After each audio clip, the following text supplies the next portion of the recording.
तो बड़ी सीजन 1 की तरफ, जिसकी शुरुआत हमें 1945 से दिखाई जाती है, जब जापानीज कोरिया पर रूल किया करते थे। और उसी के साथ साथ कुछ महीनों पहले हमें दिखाया जाता है कि कुछ जापानीज सोल्जर्स अपनी हायर अथॉरिटी के ऑर्डर्स के अकॉर्डिंग एक नेशन छोड़कर जा रहे हैं, जिस नेशन का नाम मंचूरियन रीजन ऑफ चाइना है। लेकिन इतना ही नहीं, बल्कि हम देख पाते हैं कि वो जापानीज सोल्जर्स वहाँ पर काफी हॉरिफिक एक्सपेरिमेंट्स कर रहे थे, वो भी इंसानों पर, जो उनके वहाँ कैद थे। लेकिन वो लोग सभी कोरियंस थे और जाने से पहले वो सभी कोई भी एविडेंस ना छोड़ने के लिए उस पूरी जगह को जलाने का डिसीजन बनाते हैं। लेकिन हम देख पाते हैं कि जनरल केटो, जो इस सारे एक्सपेरिमेंट्स में डायरेक्ट इन्वॉल्व थे, तो उन्हें इन्फॉर्म किया जाता है कि 12 वाइटल सिरम्स को बचा लिया गया है, वो भी 8 नेजीन के साथ। और हमें देखने पर पता चलता है कि वो अजीब सी टाइनी ऑर्गेनिज्म है, जिन्हें काफी संभाल कर रखा गया है। और जैसे कि वो लोग इस पूरी जगह को जलाकर तबाह कर रहे हैं, तो हम बड़े बड़े मेटल डोर के पीछे कुछ मॉन्स्टर्स चीज को देख पाते हैं, जो उस फैसिलिटी के जलने के साथ साथ पूरी तरह तबाह हो चुका है। जिसके बाद हम देख पाते हैं कि जनरल केटो अपनी पूरी आर्मी के साथ ग्योंगसोंग आ पहुंचा है, ताकि वो अपने एक्सपेरिमेंट्स को कंटिन्यू कर सके, जिस शहर को आज हम सियोल के नाम से जानते हैं। लेकिन इतना ही नहीं, बल्कि हम उस शहर में एक डुओ को भी पहुंचता हुआ देख सकते हैं, जो युंगजोंग वोंग और यून चौक है। और वो दोनों ही फादर और डॉटर है, लेकिन उसी के साथ साथ वो दोनों डिटेक्टिव भी है। लेकिन ग्योंगसोंग वो लोग एक स्पेशल पर्सन की तलाश में आए हैं, जो चियोक की मॉम की है, जो लगभग 10 सालों पहले गायब हो चुकी थी। और रिसेंटली उन लोगों को चियोक की मदर का एक स्केच मिला था, जिसे जापानीज आर्टिस्ट साची मोटो ने बनाया था, और उसी की तलाश उन्हें ग्योंगसोंग ले आई है। जिसके बाद हम हमारे लीड कैरेक्टर तासेंग को देख सकते हैं, जो ग्योंगसोंग में न सिर्फ फेमस है, बल्कि उसकी काफी बड़ी पॉन शॉप भी है। लेकिन उसी के साथ साथ उसके नेटवर्क्स इतने अच्छे हैं कि उसे हर किसी की इन्फॉर्मेशन उसे तुरंत ही मिल जाती है। और वही चीज उसके लिए अब मुसीबत बन चुकी है, क्योंकि उसे लोकल पुलिस ऑफिसर इशिकावा ने पकड़ा है, और उसे वो पॉइंट करना चाहता है, वो भी अपनी मिसिंग गर्लफ्रेंड म्योंग जा को ढूंढने के लिए। वो पुलिस ऑफिसर इस बारे में किसी और से बातचीत भी नहीं कर सकता, क्योंकि उसकी ऑलरेडी शादी हो चुकी है, वो भी एक नोबल वुमेन से, जिसका नाम मैडा है। साथ ही उसने तासेंग को ये तक कहा है कि अगर उसने उसका काम नहीं किया तो वो उसके बिजनेस को बर्बाद कर देगा, क्योंकि तासेंग भी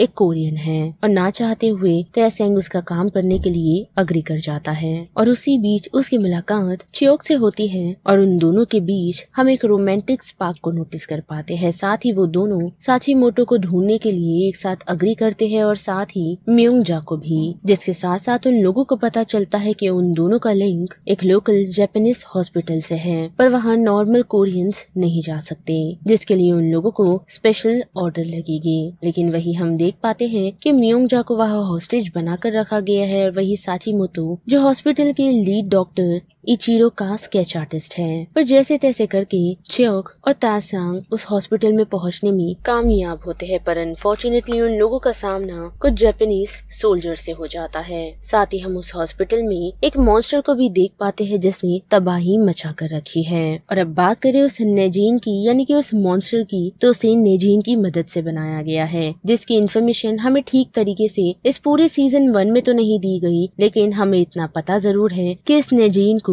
बायोम्यूटेशन एक्सपेरिमेंट से बनाया गया है, वो भी जनरल केटो की मदद से, जो साइंटिस्ट के साथ साथ एक जनरल भी है। पर ऐसा भी हो सकता है कि काटो को वो नेजिन कहीं से मिला है, जिसकी इन्फॉर्मेशन हमें दी नहीं गई। पर हाँ, नेजिन काफी खतरनाक है अगर वो ह्यूमन बॉडी से कनेक्ट हो जाए तो, जिसकी मदद से ही केटो एक बायोलॉजिकल वेपन बनाना चाहता है, जिसे टेस्ट करने के लिए वो काफी सारे कोरियंस को इस्तेमाल कर रहा है, जिन्हें उन लोगों ने प्रिजनर बना कर रखा है। पर जैसे ही वो नेजिन ह्यूमन की बॉडी से कनेक्ट होता है या उसे कंज्यूम किया जाता है, तो वो पूरी तरह ह्यूमन बॉडी को टेक ओवर नहीं करता, बल्कि धीरे धीरे उनके ब्रेन सेल्स तक पहुंचता है, और साथ ही उनके नर्व्स तक भी। जिस तरीके से वो ह्यूमन पर कंट्रोल बना तो पाता है, लेकिन अनफॉर्चुनेटली अभी तक जनरल केटो को एक आइडल सब्जेक्ट नहीं मिला है जो पूरी तरह उस नेजीन से कनेक्ट कर पाए। साथ ही मंचूरिया में जो मॉन्स्टर हमें मेटल डोर के पीछे दिखाया गया था, वो नेजीन से ही बनाया गया था, और उस वजह से ही जनरल केटो ने अपने एक्सपेरिमेंट्स को ग्योंगसोंग में भी कंटिन्यू रखा। और इसी वजह से ग्योंगसोंग में काफी सारी वुमेन्स मिसिंग पाई जा रही है, क्योंकि अकॉर्डिंग टू जनरल केटो वो नेजीन फीमेल पर ज्यादा इफेक्ट दिखाता है, यानी कि उनकी बॉडी से वो जल्दी कोऑर्डिनेट कर लेता है एज कम्पेयर टू मेल। पर जैसे कि हमने देखा ही कि अभी तक कैटो का एक आइडल सब्जेक्ट नहीं मिला है जो फाइनली वो ढूंढने में कामयाब होता है, जो कि एक लेडी है। और उस नेजिन के इफेक्ट से उसका फिजिकल फॉर्म पूरा मॉन्स्टरस में चेंज हो चुका है। साथ ही वो वार्ड से भी बाहर निकल चुकी है और सभी ह्यूमंस पर वायलेंटली उसने अटैक कर दिया है, जिस वजह से उसे शांत करने के लिए नाइट्रोजन गैस उस पर छिड़का जाता है ताकि उस क्रिएचर को शांत किया जाए। पर जैसे ही उस मॉन्स्टर की बॉडी नाइट्रोजन से कंबाइन होती है तो उस कारण उसकी बॉडी एंथ्रेक्स जैसे किसी पदार्थ को रिलीज करना शुरू करती है, जो ह्यूमन की बॉडी से कनेक्ट होकर उन्हें इन्फेक्ट करता है और उनकी जान ले लेता है। साथ ही हम देख पाते हैं कि लीड डॉक्टर इचिरो उस मॉन्स्टर पर एक्सपेरिमेंट कर रहा है, ये दिखाते हुए कि वो उस मॉन्स्टर को कंट्रोल कर सकता है, वो भी एक बेल की मदद से।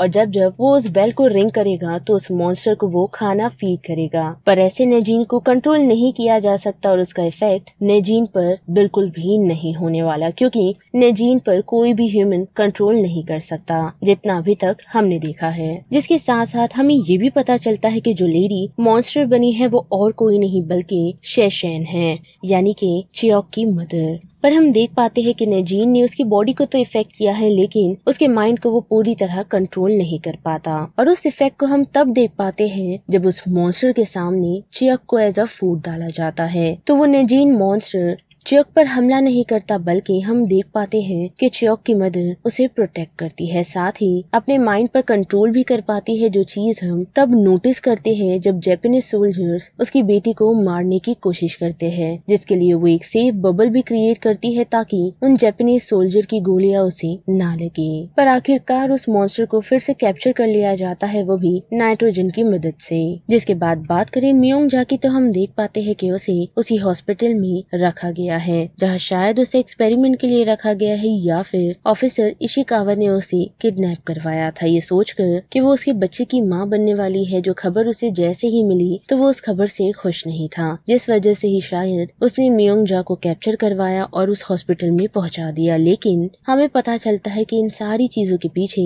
इशिकावा नहीं बल्कि उसकी वाइफ मेडा है, जिसे अपने हस्बैंड के अफेयर के बारे में पता चल गया था और साथ ही मियोंग-जा की प्रेगनेंसी के बारे में भी, जिस वजह से उसने डायरेक्टली इचिडो से अप्रोच किया ताकि वो उसे किडनैप कर उसी हॉस्पिटल में रख सके। लेकिन इतना ही नहीं बल्कि हम नोटिस कर पाते हैं कि मेडा जापानीज आर्मी से डायरेक्टली कनेक्टेड है, जो शायद उसकी फैमिली के कारण होगी। लेकिन इतना ही नहीं बल्कि उसने मियोंग-जा को हॉस्टेज तब तक बनाकर रखने के लिए कहा है जब तक वो बच्चे को जन्म नहीं दे देती, यानी कि हम ऐसा मानकर चल सकते हैं कि मेडा को बच्चे नहीं, जिस वजह से उसे मियोंग-जा से उसका बच्चा चाहिए। और उसने सिर्फ उसे इसी रीजन से किडनैप करवाया है ताकि उसका हस्बैंड उसे नुकसान ना पहुंचा सके और उसके बच्चे को वो खुद एज अ मदर पाल सके। पर इतना ही नहीं बल्कि हमें ये भी पता चलता है कि मेडा जापानीज के उन सभी एक्सपेरिमेंट में काफी इन्वॉल्व है, क्योंकि उसी ने 10 साल पहले चियोक की मॉम को एक्सपेरिमेंट के लिए उन जापानीज सोल्जर्स को सौंपा था। और अब बात करें चियोक और तेसांग की, तो उन्हें जैसे ही पता चलता है कि कोरियन लोगों को यहाँ एज अ प्रिजनर रखा गया है, साथ ही चियोक को ये भी पता चल चुका है कि उसकी मॉम एक मॉन्स्टर बन चुकी है, जिस कारण यहाँ से बाहर निकलने के लिए उन्हें कुछ दोस्तों की मदद लगेगी, जिसमें उन लोगों का साथ अंदर का ही एक सोल्जर देता है जिसका नाम सोमा है, जो इन सारी चीजों से छुटकारा चाहता है और उसके लिए वो लोग उसे पैसे देने को भी तैयार है यहाँ से निकलने के बाद, ताकि वो इन सारी चीजों से बचकर निकल के अपनी एक फैमिली की नई शुरुआत कर सके। साथ ही तेसेंग अपने 2 दोस्तों से कनेक्ट करता है जो नेल और गो है, उन्हें ये कहते हुए कि उन्हें कुछ प्लान बनाना होगा ताकि वो लोग इस जगह से निकल सके। लेकिन नेल और गो का वो प्लान काफी ही लेंदी है, जिस वजह से ना चाहते हुए भी उन लोगों को इस प्लान में ऑफिसर इशिकावा को शामिल करना पड़ता है, जिससे वो लोग यही इन्फॉर्म करते हैं कि मियोंग-जा को उसी जापानीज हॉस्पिटल में रखा गया है, जिसे बाहर निकालने में ऑफिसर इशिकावा की हेल्प चाहिए, जिस वजह से इशिकावा उन लोगों का साथ देने को तैयार होता है और एक पुलिस ग्रुप को सीधा उसी हॉस्पिटल में लेकर पहुंचता है, जिनमें से एक ट्रक को गू चलाता है और वही दूसरी तरफ इशिकावा आर्मी लीडर को एंगेज रखता है, यानी कि बातचीतों में मशरूफ रखता है, तो वही गू ट्रक को उसी लोकेशन स्टेशन पर ले जाता है जहाँ तेसेंग, च्योक और बाकी सारे प्रिजनर्स मौजूद है। और जब सभी लोग उस रूफ से नीचे आकर ट्रक में बैठ जाते हैं तो हम देख पाते हैं कि तेसेंग वहाँ से जाने से मना कर देता है, यही कहते हुए कि सभी प्रिजनर्स एक साथ यहाँ से निकलेगी तो आर्मी को शक हो जाएगा, जिस वजह से वो वही रुककर जापानीज आर्मी का ध्यान भटकाता है, वो भी उनको शूट करते हुए। साथ ही एपिसोड के एंड में हम देख पाते हैं कि तेसेंग अभी भी उसी हॉस्पिटल में फंसा हुआ है जहाँ वो काफी सारे ह्यूमन स्केलेटन देख पाता है। वही हम दूसरी तरफ गू को भी देख पाते हैं जिसने सभी प्रिजनर्स को वहाँ से बचाकर तो ले आया है, लेकिन अभी भी खतरा टला नहीं क्योंकि उसके पीछे अभी भी इशिकावा के ऑफिसर लगे हुए हैं, क्योंकि नेवल और गू ने उसे पूरा सच नहीं बताया था, यानी कि उनका पूरा प्लान कि वो लोग सिर्फ म्योंगजा को छुड़ाने नहीं बल्कि वहाँ मौजूदा और भी प्रिजनर्स को छुड़ाने के लिए जा रहे हैं, जिस वजह से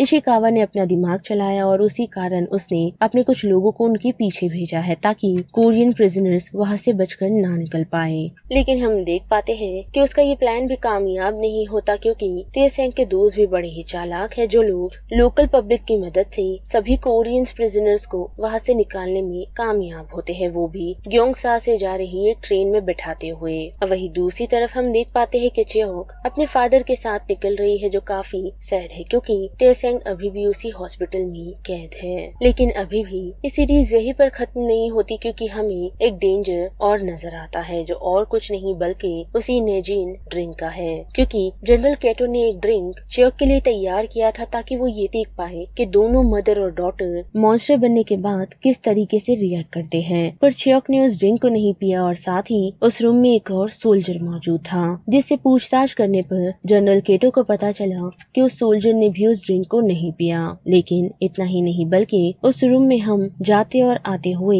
तासेंग, साथ ही सोमा और म्योंगजा को देख पाते हैं, जो तीनों ही सस्पेक्ट लिस्ट में आते हैं कि शायद इन तीनों में से ही किसी ने उस नेजिन ड्रिंक को पिया होगा, जो चीज हमसे ज्यादा टाइम तक छुपाई नहीं जाती क्योंकि हम देख पाते हैं कि म्योंगजा जब इशिकावा के साथ एक रात रुकी होती है तो हम उसकी बॉडी में उसी नेजिन को चलता हुआ नोटिस कर पाते हैं, जो इस बात का गवाह है कि नेजिन का ड्रिंक और किसी ने नहीं बल्कि म्योंगजा ने ही पिया है। लेकिन अब उसका इफेक्ट उसकी बॉडी पर किस तरह होगा उसका आइडिया नहीं क्योंकि वो प्रेग्नेंट भी है, जिसका इफेक्ट हमें सेकंड पार्ट में ही दिखाया जाता है कि म्योंगजा जैसे अपना फॉर्म तो नहीं बदला लेकिन वो रात में इंसानों का हंट करती है और उनके ब्रेन्स को खाती है। साथ ही इशिकावा को इन्हीं सारी इन्वेस्टिगेशन के लिए अब रखा गया है, लेकिन वो इस बात से भी काफी हैरान है कि म्योंगजा गायब हो चुकी है। वही बात करें तेसेंग की तो हम देख पाते हैं कि वो लेडी मेडा की मदद से उस हॉस्पिटल से निकलने में कामयाब हुआ है, पर उठते ही उसे पता चलता है कि काफी सारे कोरियंस लोगों को पुलिस वालों ने अरेस्ट कर लिया है और उन पर कार्रवाई की जा रही है। जिन सभी को वो छुड़ाने में कामयाब होता है वो भी इशिकावा को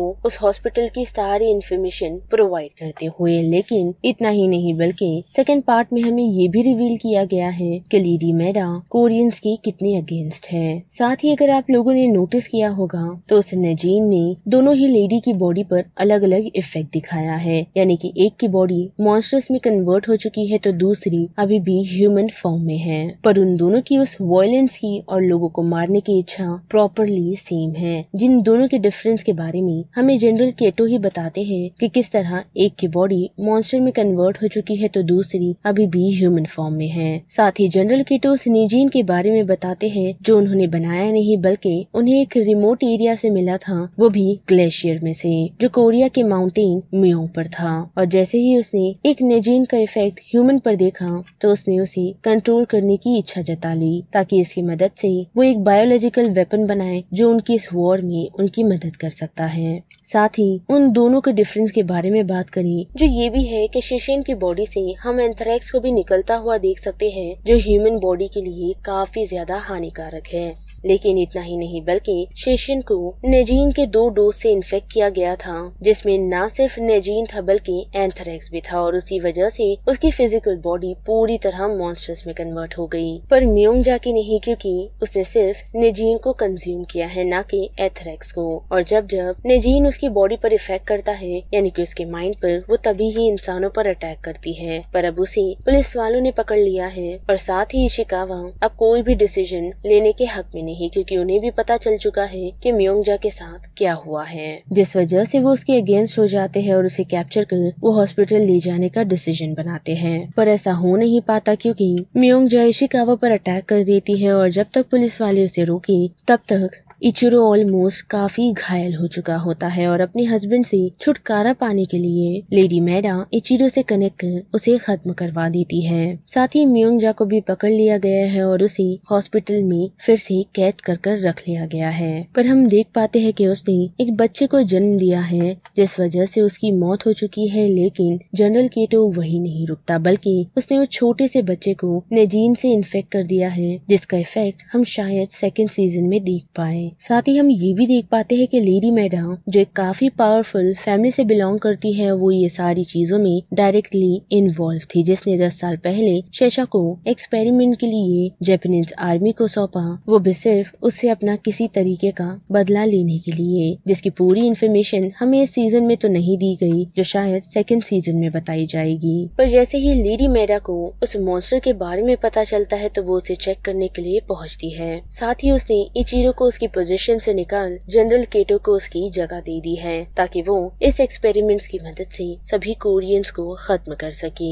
साथ ही उसे पूरा कंट्रोल उस नेजीन यानी कि उस मॉन्स्टर पर चाहिए, ताकि उसकी मदद से वो बायोलॉजिकल वेपन बनाकर काफी पैसे कमा सके, जिस वजह से वो जनरल केटो को चियोक को किडनैप करवा कर भी देती है, ताकि वो लोग अपने एक्सपेरिमेंट्स को उस पर कंटिन्यू कर सके। पर तेसेयोंग को उसके इरादों के बारे में पता चल जाता है, जिस वजह से वो अपने दोस्तों को उसकी इन्फॉर्मेशन प्रोवाइड करता है और साथ ही उसे खत्म करने का डिसीजन भी बना लेता है, जिस वजह से वो लोग लेडी मैडा के घर के अंदर काफी सारे एक्सप्लोजिव लगा देते हैं ताकि वो लोग उसे खत्म कर पाए। पर अनफॉर्चुनेटली वो मरती नहीं बल्कि बच जाती है। साथ ही सीजन के एंड में हम देख पाते हैं कि जनरल केटो उसे विजिट कर रहे हैं और उसके कामों पर फिर से उसका साथ देने के लिए कह रहे हैं, जो शायद वो करेगी भी। और जैसे कि हम देख पाते हैं कि चियोक को बंदी बनाकर रखा गया है, तो वो अपनी मॉम को तो नहीं खत्म कर सकती और साथ ही उन्हें वापस नहीं पा सकती, जिस वजह से वो उन लोगों को मारने का डिसीजन बना लेती है जिसने उसकी मॉम को कन्वर्ट किया है, जिसमें सबसे पहले वो डॉक्टर इचिरो को खत्म करती है। पर जैसे कि हमने देखा ही कि लेडी मेडा की मदद से चियोक और उसके फादर को किडनैप कर लिया गया था और अपनी बेटी को इस सिचुएशन से निकालने के लिए उसके फादर खुद का सेक्रीफाइस देने का डिसीजन बनाते हैं, वो भी इस पूरे हॉस्पिटल को एक्सप्लोर करते हुए। जो वो कर तो देते हैं, लेकिन उसमें वो मॉन्स्टर खत्म नहीं होती बल्कि उस जगह से रिलीज हो जाती है और अपनी बेटी को प्रोटेक्ट करने के लिए उसके पीछे पीछे निकल पड़ती है, जहां हम देख भी पाते हैं कि लेडी मेडा के लोग जैसे ही चियोक पर अटैक करने के लिए उसके पास पहुंचते हैं तो वो मॉन्स्टर उन सभी को खत्म कर देती है और उस प्रोसेस में वो तासेयोंग को भी मारने की कोशिश करती है, जिस वजह से चियोक उसे बचाने के चक्कर में अपनी मॉम के सामने आ जाती है, जिस वजह से उसके टेंटिकल्स उस पर अटैक कर देते हैं और धीरे धीरे वो अपना दम तोड़ देती है। साथ ही सीजन के खत्म होते होते हम देख पाते हैं कि दोनों ही मदर और डॉटर पानी के अंदर सिंक हो रहे हैं, जहां चियोक को बचाने के लिए उसकी मॉम खुद की बॉडी में से उस नेजीन को रिलीज कर देती है। अब वो नेजीन चियोक की बॉडी में एंटर कर जाता है, जिस वजह से उसकी आंखें भी हम खुलती हुई नोटिस कर पाते हैं, यानी कि चियोक सरवाइव कर चुकी है और उसकी मॉम अब पूरी तरह खत्म हो गई है। लेकिन इतना ही नहीं बल्कि इस सीजन के खत्म होते होते हमें एक पोस्ट क्रेडिट सीन दिखाया जाता है, वो भी एक यंग लड़के का जो देखने में तासेयोंग जैसा है, जो काफी हैरानी की बात है क्योंकि वो मॉडर्न सियोल में अब जी रहा है। यानी कि हम ऐसा मानकर चल सकते हैं कि वो म्योंगजा का बेटा है, जिसमें शायद वो नेजीन अभी भी मौजूद है और उस वजह से वो बच्चा सरवाइव कर पाया। या फिर हम ये मानकर चल सकते हैं कि वो बच्चा और किसी का नहीं बल्कि तासेयोंग और चियोक का है, जिसकी कंफर्मेशन फिलहाल तो हमें नहीं दी गई, जो शायद हमें सेकंड सीजन में देखने मिल सकता है। तो बस इस वीडियो में इतना ही। जिस बारे में अब आप सभी की क्या राय बनती है उसे लेकर आप मुझे कमेंट सेक्शन में बता सकते हो। साथ ही वीडियो पसंद आई तो वीडियो को लाइक, शेयर और चैनल को सब्सक्राइब करना मत भूलिएगा। बाकी मैं मिलूंगी आपसे फिर किसी मूवीज या सीरीज के रिकैप के साथ। तब तक के लिए आप movie stock movie explain channel की बाकी वीडियोस को एंजॉय कीजिए। Till then bye.